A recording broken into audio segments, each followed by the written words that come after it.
Hello guys, welcome back to our channel. If you've recently started using a Xumo device or TV and are trying to figure out how to change channels with the remote, you might notice it works a bit differently compared to traditional cable remotes.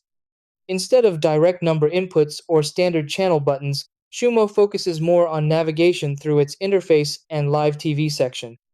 This can make it slightly confusing at first, especially if you're expecting the usual channel up and down experience. Once you understand how the remote interacts with the on-screen menu, switching channels becomes simple and smooth. It's all about using the right buttons in the correct sequence. In this video, I'll show you exactly how to change channels using your Xumo remote step by step. Try these. Step 1. Turn on your TV and Xumo device using the remote. Step 2. Press the home button to access the main menu. Step 3. Navigate to the TV section using the arrow keys. Step 4. Use the up and down buttons to browse available channels. Step 5. Press the OK or Select button to switch to a channel. Step 6. Repeat navigation to change channels anytime.